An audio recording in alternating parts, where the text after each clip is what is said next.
Membros da Corporación Municipal, veciñas, veciños de Ribeira, moi boas tardes. Hoxe preséntansenos os orzamentos de Ribeira para o ano 2025 e coido que este pleno é o espazo acaído para facer unha valoración de algunhas circunstancias, non para mirar para atrás, senón para mirar cara adiante, pero sí hai que dicir verdade, señora Pouso, verdade, señora San Pedro, porque a veciñanza de Ribeira merece rigor, transparencia e, sobre todo, merece a verdade, non que se lle minta. Finxir que este é un pleno máis sería faltar á verdade, evidentemente, porque todo o mundo sabe que o pasado día 13 de outubro consumouse unha moción de censura en Ribeira sen ningún tipo de motivación e a día de hoxe non só os representantes políticos, o que é máis grave, a propia veciñanza de Ribeira non sabe cal é o motivo para chegar a esa moción de censura. Tampouco sabemos que compromisos se adquiriron no seu día ou que folla de ruta ou que prezo tamén se puxo en riba da mesa para poder propiciar esta moción de censura. Os membros que hoxe conforman o goberno municipal fostedes incapaces de presentar un só folio coas medidas básicas que querían emprender ao longo deste ano e medio que resta para emprender unha cita electoral. A iso tamén se plasma neste documento económico. Non podemos ignorar a altura do ano na que estamos, xo dicían vostedes. Estánse presentando unhas contas prácticamente en decembro. Efectivamente, a concelleira responsable de elaborar o orzamento non o fixo en tempo e forma precisamente por iso, porque nos últimos meses, como ela ben dixo, estivose dedicando, ocupou o seu tempo, a manobrar por detrás de costas aos compañeros e compañeiras do goberno, pero tamén traizoando ao seu propio electorado e faltándolle a confianza que lle deu no seu día o pobo de Ribeira para estar aí sentada. Porque é verdade, señora señora Pouso, se a responsabilidade de elaborar o orzamento é única e exclusivamente miña como alcalde, entón entendo eu que de vostede debería renunciar e devolver os 80.000 euros que cobrou durante os 2 últimos anos, porque digo eu que algo estaba facendo. Para iso tiñamos unha concelleira de Facenda. É certo que o goberno de Ribeira é legal, claro que é legal, ninguén discute da legalidade da moción de censura. Agora ben, o que non é lexítimo, e iso vese pola rúa. Non, a xente non lle fai falla ir a unha roda de prensa para expresar a súa opinión. Só hai que sair a fora, a Ribeira, escoitar aos propios veciños. E sabe que lle din os propios veciños? Que o sentimento maioritario é de respaldo a aquel goberno honesto que encabezábamos con toda a humildade. Pero ben, se pasamos tamén ao procedimento deste orzamento, porque non só está en cuestión o contido, tamén as formas son importantes. Veremos como hai tan só 2 días, o luns pola mañá, se nos pasaba copia digital dun documento que, como ven, é todo isto. Todo isto é o orzamento do Concello de Ribeira. Pois ben, repito, aos membros da oposición tivemos tan só 2 días para poder consultar cos técnicos, analizar, valorar e facer propostas de mellora a este documento económico. Saben cantos días tiña os membros do Partido Popular cando estaban na oposición? Como mínimo tiñan 12. 12 foi o último orzamento que tiven dispoñibles. E agora, ainda por riba, coártasenos ao noso tempo de debate para que actuemos a cegas, para que non poidamos mellorar estas contas. Porque antes tamén tiñamos 15 minutos máis 5 de réplica en cada orzamento e despois o resto dos puntos. Agora vemos que 8 puntos se teñen que debater como nun máximo de 20 minutos. Pero, así como os procedimentos importan, eu creo que as maneiras tamén.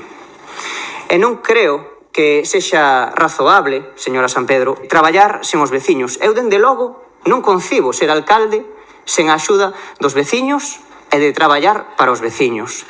Pero xa vemos que as vellas formas, esas de ordeno e mando, volveron para instalarse no Concello de Ribeira.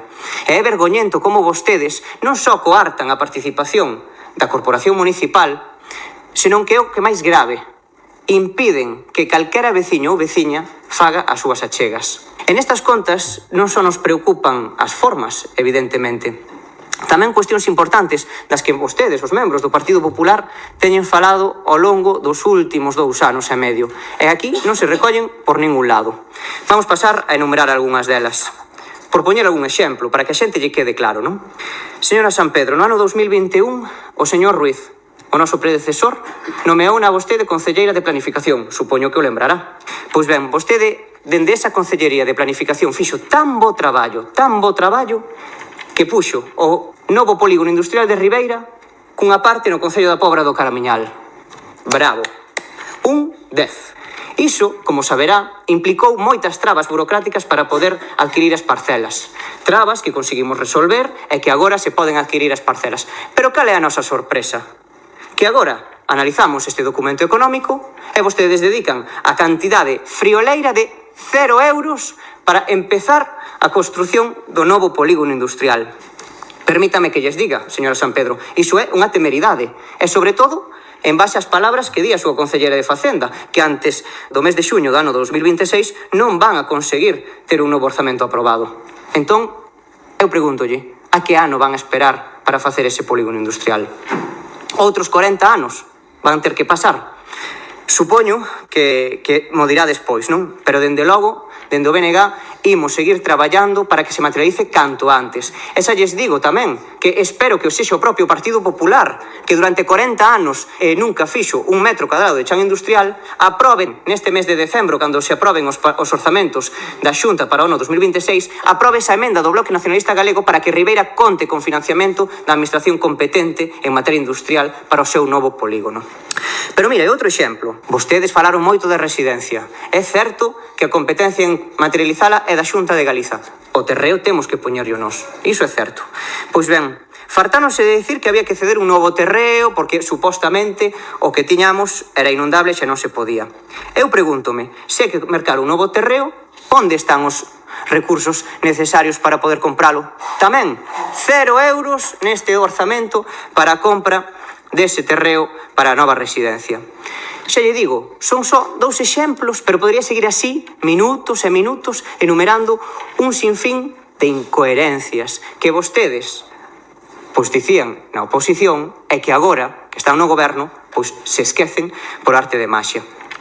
Eso evidentemente demostra unha cousa, que o único que pretendían era facer ruído e danar a imaxe dun goberno que funcionaba, porque iso é o que nos di a xente. E como ben dicía, non podemos avalar unhas contas que non foron nin consensuadas cos grupos da Corporación Municipal e moito menos coas asociacións deportivas, culturais ou económicas. Porque nós sí facíamos outro tipo de política. Nós acudíamos ás parroquias, consultábamos aos propios veciños, falábamos e mantiñamos reunións coas propias entidades e despois elaborábamos unhas contas dende abaixo, respondendo na medida das nosas posibilidades ás demandas que nos facía a propia veciñanza. Pero pasemos agora tamén, máis alá das formas, que son importantes, pasemos ao contido. Se vemos o contido, vemos que o orzamento para o 2025 é casi un 6% inferior. Baixa un 6%. Ben, iso non é prudencia. Iso é unha falta de ambición política clara. Porque reducir o orzamento, saben que significa? Significa ter menos recursos para atender as necesidades da poboación. Son menos recursos para destinar a aquilo que nos demandan os nosos veciños e veciñas. E iso volve a contrastar co que facíamos nós dentro do goberno. En 2 anos conseguimos investir 5,5 millóns de euros en actuacións básicas nas nosas parroquias. Pavimentacións, auga potable, saneamentos, para iso, por non falar xa do revulsivo que lle demos ás políticas culturais, educacionais e deportivas, así como as de benestar animal, das que non había ningún só euro. E fixemos todo ese traballo a pesar das trabas da Xunta de Galiza. Sí, señora Barreiro, a pesar das trabas da Xunta de Galiza, porque creo que hai que dicir a verdade cando unha administración nos pon a proa por diante. Que non só paralizou proxectos como os da residencia por puro partidismo, danando a esas persoas que lle fai falta unha residencia. Tamén reducía os fondos. E vou a explicar con cifras, porque os datos son irrefutables. Miren, do Goberno de España, Ribeira recibe 8.150.000 euros. Da Deputación da Coruña, 3.200.000. e da Xunta recibimos 3 millóns. É dicir, recibimos máis cartos da Deputación da Coruña que dunha administración como a Xunta de Galiza que ten 58 veces o orzamento da Deputación da Coruña. Pero ademais de poñer trabas, a Xunta non financia os servizos que son da súa competencia. Eu vou poñer tamén outros 2 exemplos para que se vexa. O servizo de axuda no fogar, ese que é indispensable para atender as nosas persoas maiores, para que poidan vivir nos seus fogares con dignidade. Ben, ao Concello de Ribeira costalle máis de 20 euros hora ese servizo. Saben canto pon a Xunta? 12 euros hora. Pois sí, 12 euros hora, a pesar de que é unha competencia que debería financiar a propia Xunta de Galiza, digo a lei. E ademais, por si eso fora pouco con afogarnos económicamente, tamén nos sobe os impostos e as tasas, como esa que pagamos polo lixo en Sogama, que xa supera o 1.100.000 euros en Ribeira, cunha subida dun 9% neste orzamento. Eu pregúntolles, para que serve esa subida? En que ve mellorado o servizo de lixo e de recollida e de limpeza viaria a cidadanía de Ribeira? Xa yo digo eu, ningunha medida nova para a xente de Ribeira. Pero que ademais vostedes, xa deberían, señora San Pedro, por favor, infórmelle ao seu goberno que deberían saber como funciona un expediente administrativo. Creo que é hora de que vayan sabendo. Non é o mesmo perder fondos que non executar o 100% dunha partida. Porque vostedes tampouco executaban o 100% das partidas. Pero dedícanse vostedes a falar de perda de fondos cando vostedes deixaron unha pedra que é a débeda de máis de 13 millóns de euros que lastraba os proxectos que queríamos desenvolver. Tampouco falan vostedes, deben ter amnesia selectiva, porque non falan vostedes dos 6 millóns de euros en sobrecostes en obras e valoracións desas actuacións que facían ao longo dos últimos anos dos seus gobernos. 6 millóns de euros en sobrecostes de obras que tivemos que pagar todos os veciños e veciñas de Ribeira. Por non dicir esa maravillosa xestión, verdade que saben, desa gasolineira que tivemos que pechar, como é de Xarás, e que nos pode ter unha repercusión económica a todos os veciños de máis de 2 millóns de euros. Pero miren, un goberno honesto como que encabezamos non só atendeu na medida das súas posibilidades a propia poboación, tamén, grazas ao noso traballo, conseguimos a maior cantidade de fondos europeos nunca vista en Ribeira. Supoño que se lembrarán disto. 6,5 millóns de euros para revitalizar un barrio originario do noso municipio como é o de Mandourrío. E sí, Cerqueira como epicentro cultural e social para Ribeira. Claro que sí. E eu quero lembrarlles unha vez máis como vostedes, membros do Partido Popular, se rían do Bloque Nacionalista Galego cando no ano 2021 propoñíamos protexela e conservala. Grazas a ese traballo, Cerqueira será un epicentro social e cultural para todos os veciños e veciñas de Ribeira, porque vamos a poder rehabilitala e vamos a poder dinamizala con estes recursos que conseguimos. E o noso traballo foi tan importante, fíxense, que se ve no capítulo de investimentos. Dos 2,6 millóns de euros que hai orzamentados, o 99% é froito do traballo do noso goberno. Froito do noso goberno. Sí, escoitaron ben, o 99% dos cartos conseguidos. E agora, parece mentira, vostedes, dende o Partido Popular, presumen do plan de obras e servizos. Un plan que vostedes non apoiaron no mes de febreiro do ano 2025. Non apoiaron, pero que agora dedícanse a facer fotos para sacar peito diso. Pero permítanme que lles diga que a xente sabe perfectamente quen traballou e quen manobrou para agora sair nesas fotos. Vou rematando para simplemente dicir que, con respecto ao suplemento de crédito, a maior parte das actuacións teñen que ver con obras de saneamento, dotacións de auga potable, pavimentacións, parques infantís, zonas deportivas ou accesibilidade. E non só responden a actuacións dos anos 23, 24 e 25, como poderán ver na documentación, tamén responden a obras do ano 2019, 2020 e 2021 e 22. E nós entramos a gobernar no ano 2023. E por último, con respecto ao recoñecemento extrajudicial de crédito, dicir que cando se formulou unha proposta tan importante como é o bono comercio, pois evidentemente unha proposta que, como poden ver aquí, foi unha das medidas que o BNG presentou para despois chegar a un acordo tamén co goberno do señor Ruiz despois da pandemia, pois evidentemente imos apoiar. E gustaríame deixar unha cousa ben clara hoxe aquí, que o BNG non está aquí para obstaculizar nada. Repítolles, o BNG non quere que haxa ningún tipo de oposición destructiva, máis nada lonxe da realidade. Estamos dispostos a dialogar e tendemos llamán para sacar proxectos positivos para a veciñanza de Ribeira adiante, porque seguen confiando en nós de maneira maioritaria e, por tanto, debémoslle rigor, seriedade e, sobre todo, traballo.